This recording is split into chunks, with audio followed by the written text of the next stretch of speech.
নমস্কার বন্ধুরা, মোমোস কিচেনে আপনাদেরকে স্বাগতম জানাই। আজকের পর্বে তৈরি করে দেখাবো তরমুজের শরবত। এখন যেহেতু তরমুজের সিজন, বাজারে প্রচুর পরিমাণ এখন তরমুজ পাওয়া যাচ্ছে। আপনারা চাইলে খুব সহজে এই তরমুজের শরবতটা বানিয়ে নিতে পারেন। তরমুজের শরবত বানানোর জন্য আমি এখানে 1 বাটি তরমুজ নিয়েছি। আপনারা আপনাদের পরিমাণ মতো তরমুজ নিয়ে নেবেন। এই তরমুজগুলো আমি এই সাইজের করে কেটে নিয়েছি। আপনারা আপনাদের সুবিধা মতো যে কোনো সাইজের কেটে নিতে পারেন। এখন এটাকে ব্লেন্ডার করার জন্য নিয়ে নিচ্ছি। এরপর এর মধ্যে দিয়ে দিচ্ছি হাফ চা চামচ বিট লবণ।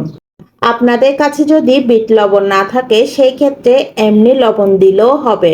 চিনি দিয়ে দিচ্ছি 2 চামচ পরিমাণ।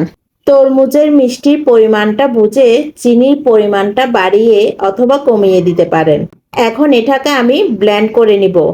আর এটা ব্লেন্ড করার সময় কোনো পানি দিতে হবে না। 1 মিনিটের মতো এটাকে ব্লেন্ড করে নিব। 1 মিনিটের মতো এটাকে ব্লেন্ড করে নিলে জুসটা তৈরি হয়ে যাবে। তরমুজের এই জুসটা বানাতে খুবই কম সময় লাগে। আর এই জুসটা স্বাস্থ্যের জন্য খুবই উপকারী। আপনারা এই গরমে ঠান্ডা ঠান্ডা এই জুসটা বানিয়ে খেতে পারেন। ব্লেন্ড করা হয়ে গিয়েছে, এখন আমি এই জুসটা ছেঁকে নিব। তাই একটা বাটিতে ছাঁকনি বসিয়ে দিয়েছি। এরপর এটাকে এখন আমি ছেঁকে নিচ্ছি। এই ছাঁকনির সাহায্যে জুসটা ভালো করে ছেঁকে নিতে হবে।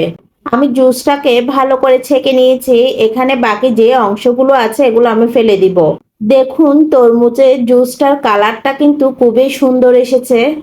এই জুসটা একবারে বানিয়ে আপনারা চাইলে ফ্রিজে রেখে ঠান্ডা করে খেতে পারেন।